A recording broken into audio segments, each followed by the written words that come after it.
낯선 땅에서 중심 잡기라는 제목으로 하나님 말씀 증거하도록 하겠습니다.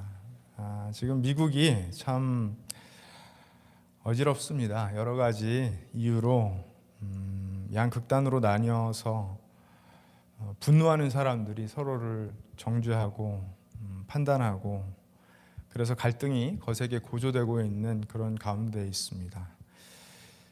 그 가운데서도 인종 간의 갈등은 여전히 깊고 또 그 내밀한 이야기들을 들어보면 너무 복잡하고 배배 꼬여 있어서 이런 이슈들이 과연 풀릴 수 있을까 이런 생각을 하게 됩니다. 이런 뉴스를 들을 때마다 사실 저는 이 땅에서 자라게 될 제 아이들 생각을 하지 않을 수가 없습니다. 지금은 이제 중학생이 됐지만 그 초등학교 저학년 시절에 방학 내내 집에서 엄마 아빠와 지내다가 개학날 학교에 선생님에게 이제 데려다 주던 그 순간이 아직도 되게 생생한데요. 집에서는 어릴 적부터 엄마 아빠와 한국말만 하고 또 교회 오면 한국 어른들, 한국 친구들하고 실컷 교제하다가 개학을 해서 학교를 가보니까 선생님들은 백인이라서 2학년이 되어서 이제 두 아이가 서로 다른 반으로 갈라진 상태에서 별로 의지할 곳 없는데 그 백인 선생님 손에 아이들을 맡기고 돌아오는 길이 참 묘했던 것 같습니다. 물론 이제 지금은 그야말로 미국에서도 K컬처가 굉장히 많은 관심을 얻다 보니까 아이들이 학교 생활하기가 제가 어릴 적 여기서 학교 다닐 때와는 비교할 수 없을 정도로 편안해졌다고 할 수도 있겠지만 그렇지만 그 묘한 감정이 들었던 이유는 저 아이들이 이제 성장하면서 이 땅에서 직면하게 될 피할 수 없는 현실은 여전히 소수의 아시아인으로 이 땅에서 살아가야 된다라는 그 현실이 있기 때문에 어렸지만 부모로서 굉장히 묘한 감정이 들었습니다. 비단 언어 때문만은 아니죠. 문화 때문이기도 하고 또 한국 사람이라는 정체성을 갖고 살아왔기 때문에 부모가 그런 사람들이기 때문에 이 땅에서 과연 잘 이렇게 섞여서 살 수 있을까 하는 그런 걱정이 들었습니다.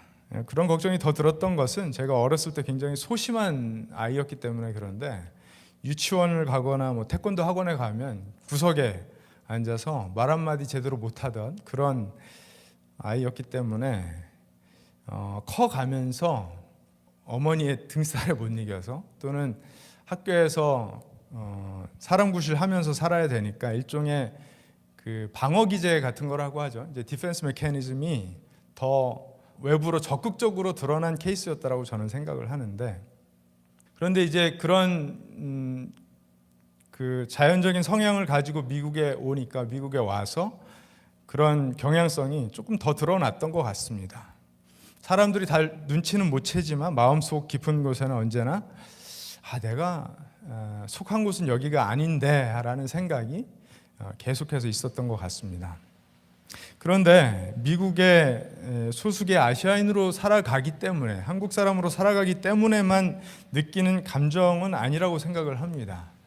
우리는 정말 많은 이유들로 내가 가지고 살아온 언어, 문화, 정서, 내가 먹는 음식, 얼굴, 피부색, 가정의 전통 이런 것들 때문에 외부의 세계와 만나면 일종의 이질감이나 낯설음을 누구나 경험하게 된다라고 생각을 합니다. 그것이 이제 물리적인 환경이 이렇게 좀 적나라할 때 미국이라는 나라에서 소수의 아시아인으로 살아가는 이 적나라한 환경 속에서는 조금 더 두드러지게 느껴질 수 있지만 한국에 사는 사람들이나 세계 어디에 사는 사람들일지라도 나의 정체성 때문에 이 땅에 태어나서 살아가면서 겪을 수밖에 없는 그 이질감, 굉장히 스트레인지하다는 느낌, 그 낯설음은 피할 수 없는 현실이 아닐까 이렇게 생각을 합니다. 그러다 보니까 우리 안에는 외부 세계에 대한 두려움으로 인해서 그것이 너무 거세게 표현될 때는 반목과 갈등, 배척, 미움 이런 것들로 표현되기도 하는 것 같습니다.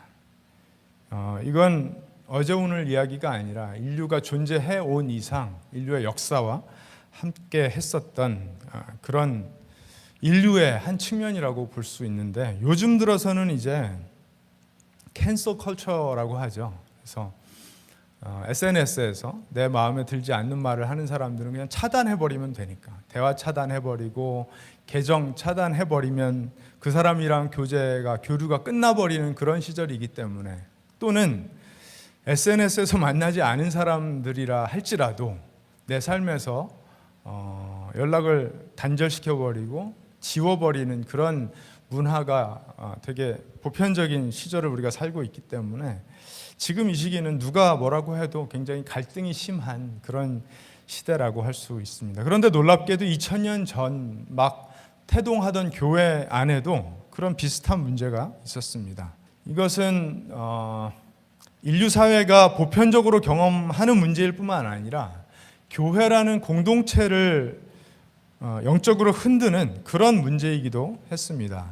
그래서 이 베드로전서, 우리가 함께 읽은 성경 말씀에 베드로전서에 보면, 베드로는 이 문제를 다루기 위해서 소아시아 흩어진 교회들에게 내용을 중심으로 편지를 썼습니다. 그리스도의 제자들이 자기 자신을 어떻게 바라보아야 되고, 이건 이제 자신의 아이덴티티에 관한 문제이죠. 그리고 타인을, 서로를, 이웃을 어떻게 바라보아야 되는지, 하나님은 그 점에 대하여 어떻게 말씀하시는지를 베드로가 당부하면서 교회가 하나 될 것을 도전하고 있습니다. 제가 그 말씀 다시 한번 읽어드리겠습니다. 베드로전서 2장 4절에서 10절 다시 한번 읽어드립니다. 주님께 나아오십시오. 그는 사람에게는 버림을 받으셨으나 하나님께는 택하심을 받은 살아있는 귀한 돌입니다. 살아있는 돌과 같은 존재로서 여러분도 집 짓는 데 사용되어 신령한 집이 됩니다. 그래서 여러분은 예수 그리스도로 말미암아 하나님께서 기쁘게 받으실 신령한 제사를 드리는 거룩한 제사장이 되십니다. 성경에 이런 말씀이 있습니다. 보아라, 내가 골라낸 귀한 모퉁이 돌 하나를 시온에 둔다. 그를 믿는 사람은 결코 부끄러움을 당하지 않을 것이다. 그러므로 이 돌은 믿는 사람들인 여러분에게는 귀한 것이지만 믿지 않는 사람들에게는 집 짓는 자들이 버렸으나 모퉁이의 머릿돌이 된 돌이요, 또한 걸리는 돌과 넘어지게 하는 바위입니다. 그들이 걸려서 넘어지는 것은 말씀을 순종하지 않기 때문이며 또한 그렇게 되도록 정해놓으셨기 때문입니다. 그러나 여러분은 택하심을 받은 족속이요, 왕과 같은 제사장들이요, 거룩한 민족이요, 하나님의 소유가 된 백성입니다. 그래서 여러분을 어둠에서 불러내어 자기의 놀라운 빛 가운데로 인도하신 분의 업적을 여러분이 선포하는 것입니다.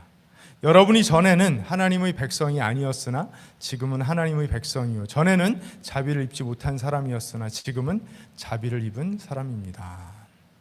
아멘.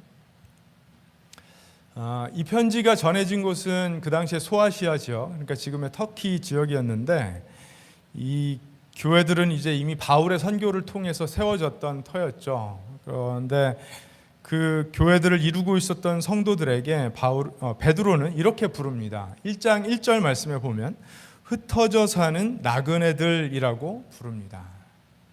영어로 이제 sojourner라고 하기도 하고, 또는 우리가 잘 아는 디아스포라라는 단어가 거기에 해당하죠. 나그네입니다. 원래 이 디아스포라라는 단어는 이 팔레스타인 지역에 여기저기 퍼져 있었던 유대인 공동체를 가리키는 그런 단어였지만, 그 이후에 지난 2000년의 역사 속에서는 이런저런 이유로 여기저기 흩어져 있는 신앙인들, 그래서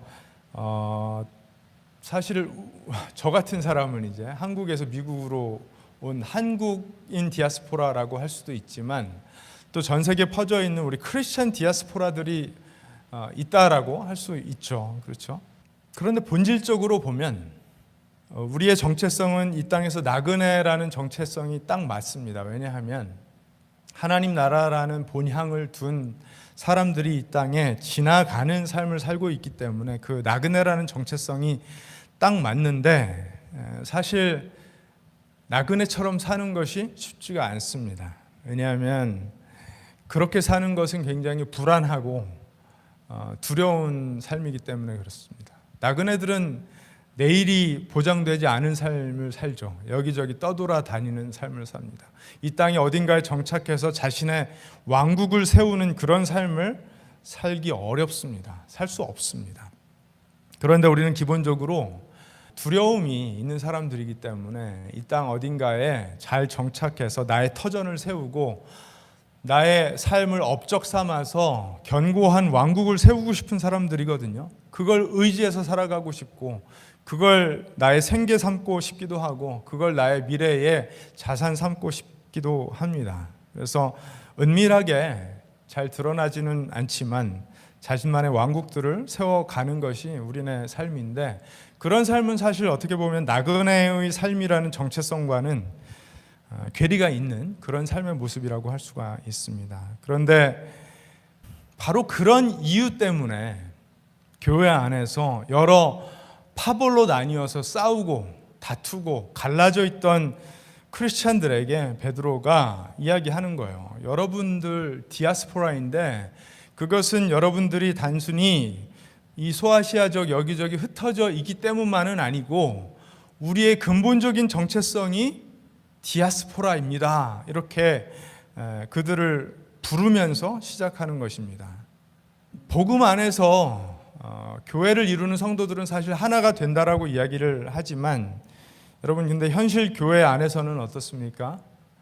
한국 사람들끼리 모인 교회라고 할지라도 어디 출신인가, 제주도 출신인가, 서울 출신인가, 학교를 어디 나왔는가, 나이가 어떻게 되는가, 성별이 어떻게 되는가, 결혼했는가 안 했는가, 자녀가 있나 없나, 이런 쓸데없는 이유들을 이유 삼아서 사람들과 나를 나누고 그것을 나의 어떤 세력 형성할 이유로, 또는 사람들을 무시하고 깔아뭉갤 이유 삼는 것이 우리의 모습인데, 바로 이 2000년 전 초대교회 안에도 그런 모습이 있었다는 것입니다.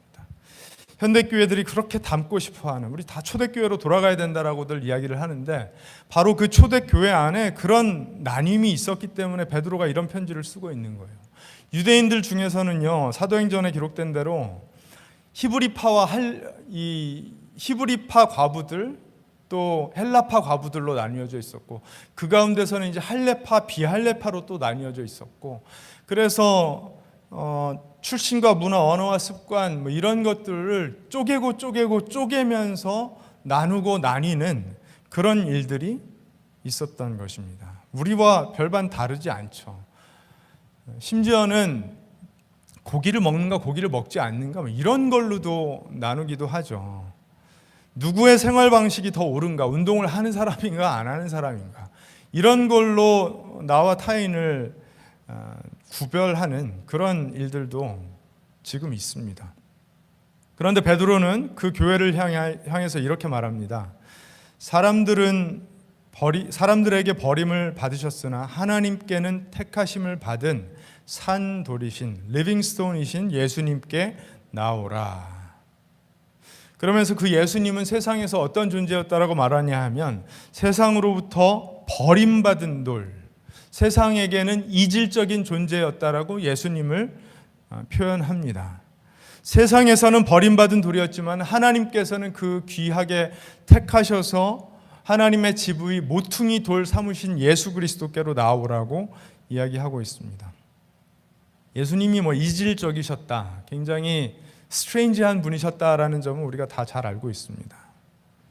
유대사회의 종교적, 도덕적 질서, 나아가서는 정치적 질서까지 뒤흔들어 버리신 그런 행적이 있었죠. 그분께서 가르치시는 것, 또 제자들과 보이셨던 행적, 이런 것들을 보면 그 당시 유대사회에 굉장히 급진적인 변화를 촉구하시는 그런 낯선 스트레인지한 모습이었습니다.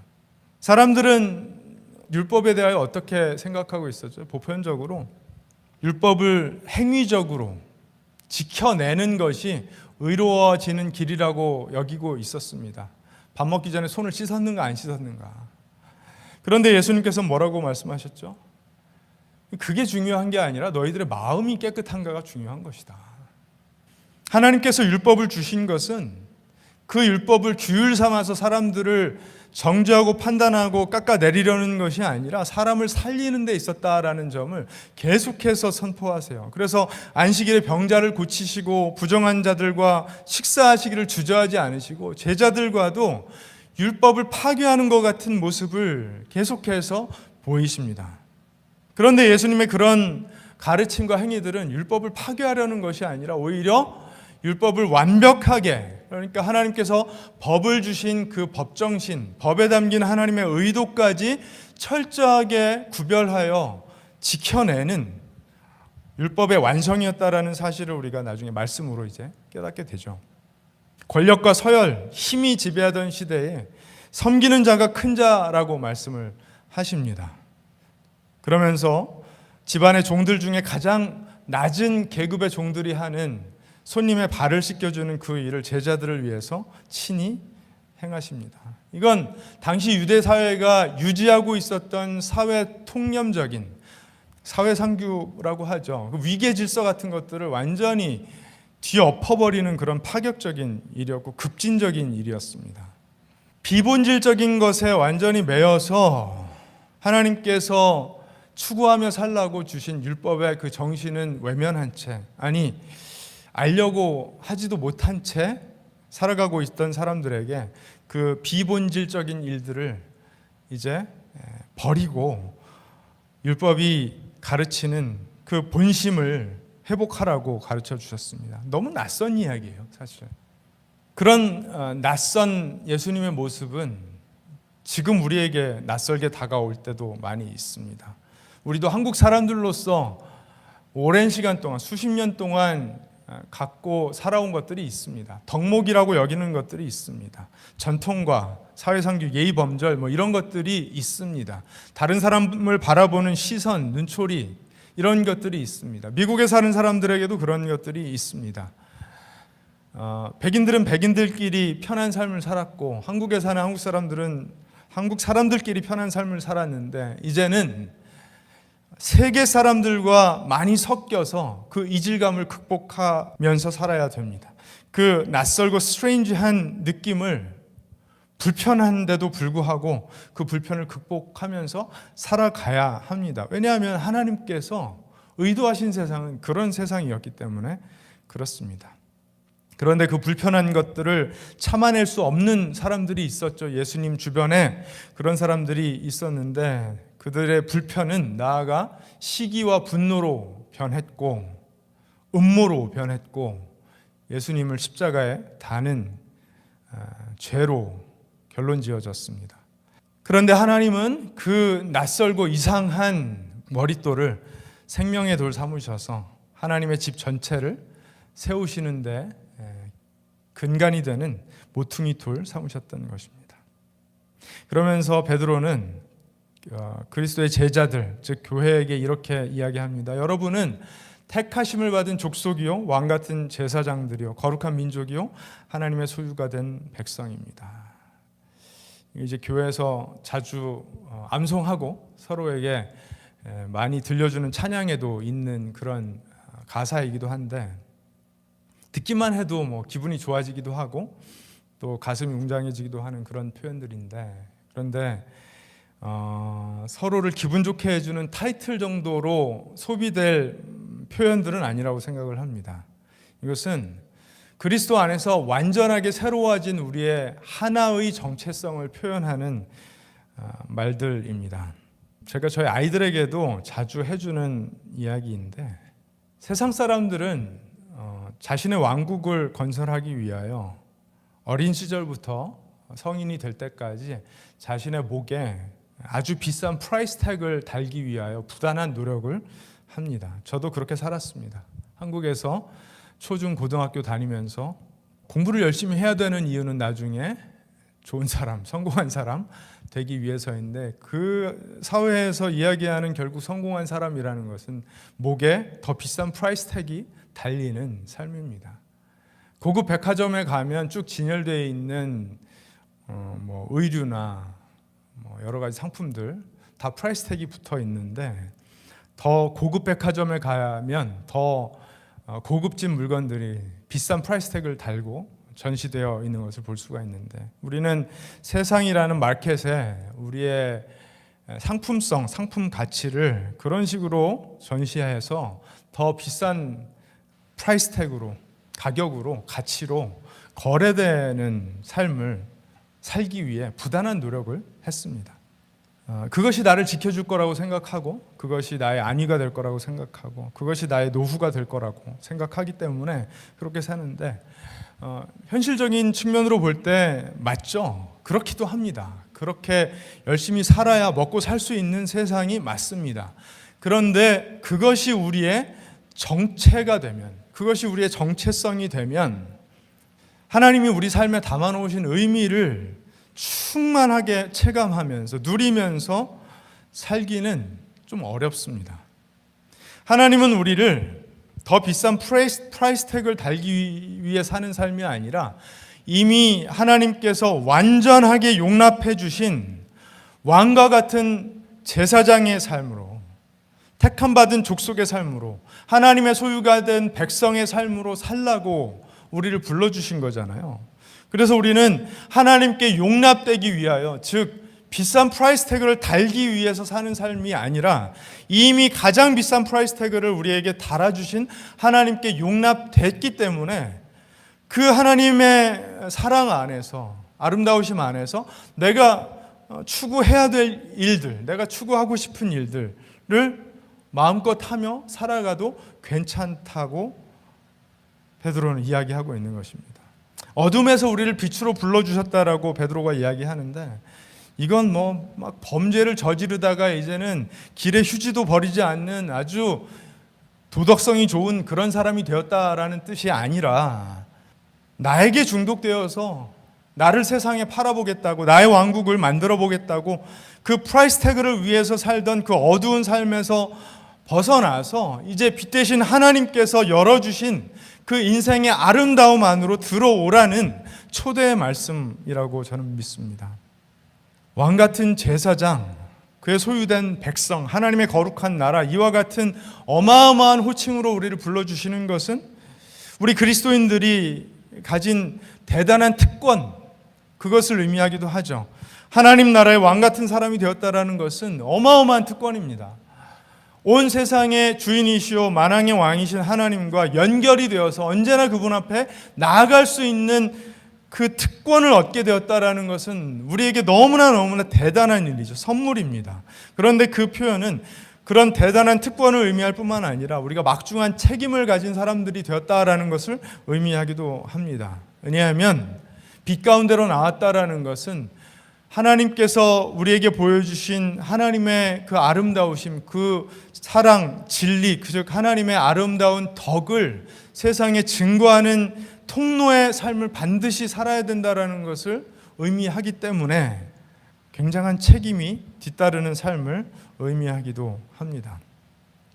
그것이 우리가 이 땅을 살아가면서 하나님의 성전, 하나님의 집을 이루는 거룩한 생명력이 있는 하나의 돌이 되어서 자기 역할을 감당하는 삶인 것이고, 그것이 교회를 이루는 삶이며 그것이 우리의 신앙의 여정인 것입니다.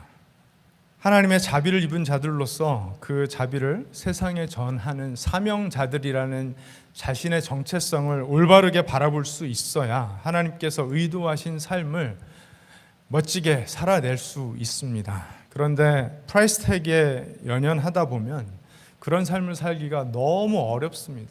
자주 비참해집니다. 비교하기 때문에 그런 것이고, 비교하다 보면 어떤 때는 조금 괜찮아졌다가 어떤 때는 금방 우울해집니다. 왜냐하면 나보다 못난 사람이 있는가 하면 나보다 잘난 사람도 너무나 많기 때문에 그렇죠. 교회가 2000년 전부터 지금까지 불완전한 모습이었어요. 그 안에 언제나 내부적인 갈등들이 있었습니다. 왜 그랬죠? 그것 때문에 그래요. 교회 안으로 들어왔지만 그 안에서 자기만의 무언가, 자기만의 왕국, 자기만의 프라이스 태그를 생각하는 사람들이 여전히 있었기 때문에 나의 방식이 옳다고 주장하다 보면 상대방은 틀린 사람들이 되기 때문에 그래 왔습니다. 그런데 그것은 500년 전에 마틴 루터가 종교개혁 당시에 외쳤던 그 만인 제사장설의 그 정신과는 배척되는 그런 모습이라고 생각을 합니다. 바로 이 말씀에 근거해서 루터는 모든 그리스도인들은 왕과 같은 제사장으로 부름받았다라고 선포를 했습니다. 그것은 각자의 부르심 속에서 하나님이 우리 각 사람을 불러주셨기 때문에 우리가 어떤 위치, 즉 사회에서 대단하게 인정해주는 위치든지 그렇지 못한 위치에 있든지 누구든지 각자의 위치에서 하나님의 거룩하신 일에 참여할 수 있다라고 선포해 준 것이거든요. 각자 따로따로 자기 마음대로 아무렇게나 예배에 들어갈 수 있다라는 선포를 한 것이 아니라 우리 각 사람은 내가 서 있는 위치가 어떤 위치든지 나의 직업이 무엇이든지 나의 배경이 어떤 것이든지 상관없이 그 각자의 위치에서 하나님의 거룩하신 일에 참여할 수 있는 그런 어마어마한 특권과 책임을 얻게 되었다라는 선포였거든요. 왜냐하면 교회 안에 여전히 자신의 위치를 가지고 그걸 기득권, 세력, 분파로 삼아서 사람들을 무시하고 깔아내리고 자신의 세력을, 자신의 힘을 삼는 사람들이 있었기 때문에 그렇습니다. 그러다 보면 부패합니다. 종교가 세력이 되고 힘이 됩니다. 자신의 이득을 취하는 수단이 되고 타락해 버립니다. 여러분, 우리가 우리의 출신과 배경과 업적을 더 끌어올려서 더 비싼 프라이스 태그를 달기 위해 이 땅에 남아있는 몇십 년을 그런 식으로 낭비해서는 안 되겠죠.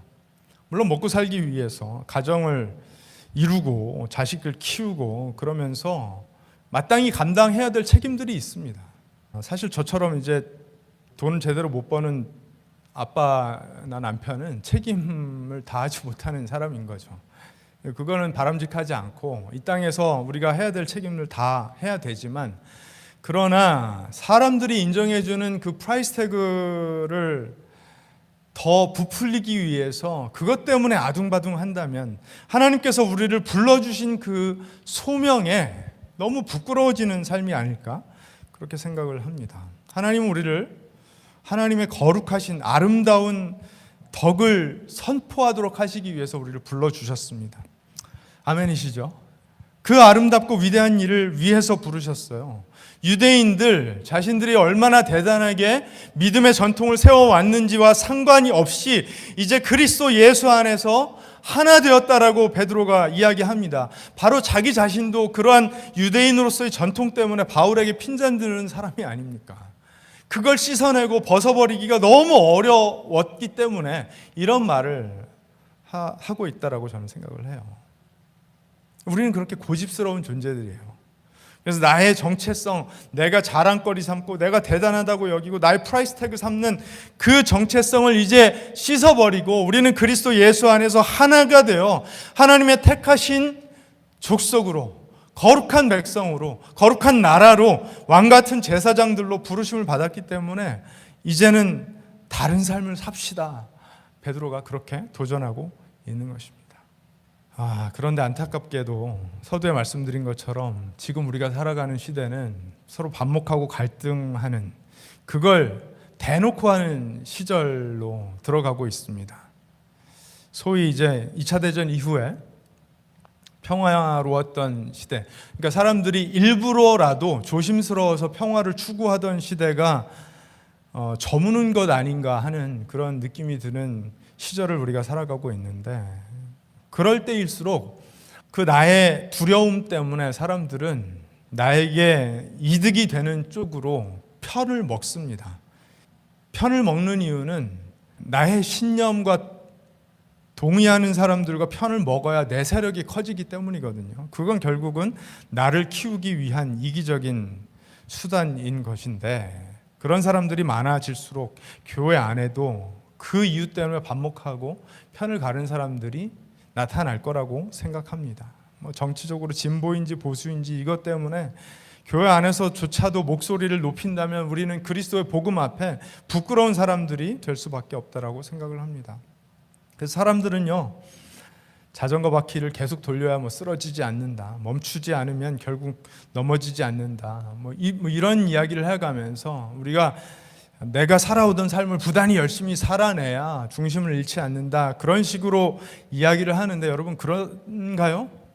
아니요. 아무리 그렇게 가더라도요, 누군가 내 목에 걸려있던 프라이스 태그를 싹둑하고 잘라내면 우리는 반드시 무너지게 되어 있는 사람들입니다. 만약에 그것을 우리의 정체성 삼아 살다 보면 우리는 반드시 중심을 잃게 되었습니다. 그렇다면 우리는 어떻게 중심을 잡아야 됩니까?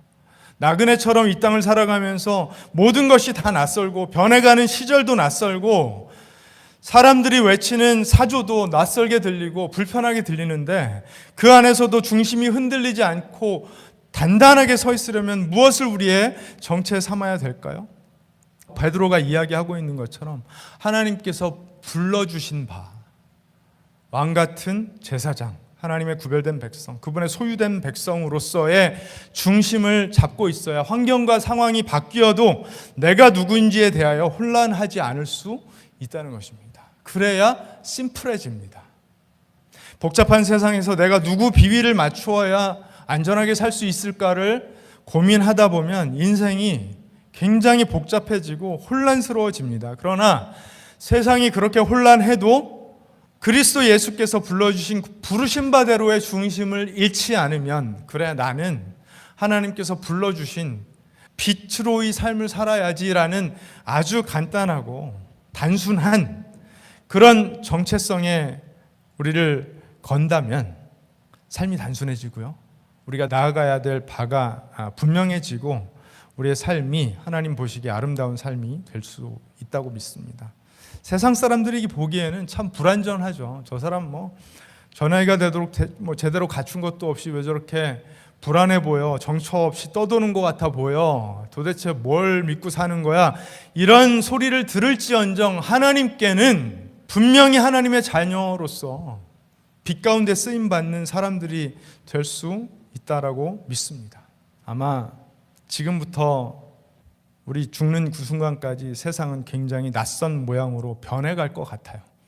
기술의 발전으로, 세계 정치 구조의 변화로, 사람들의 사상의 대립으로 이런 것들 때문에 굉장히 낯선 모습들로 계속해서 변해갈 거라고 생각하는데, 그 속에서 우리는 분명히 나그네로서의 삶을 살겠지만 낯선 땅에서 중심이 흔들리지 않기 위해서 하나님께서 우리를 부르신 그 부르심의 아이덴티티를 다시 회복해서 살아가야 될 줄로 믿습니다.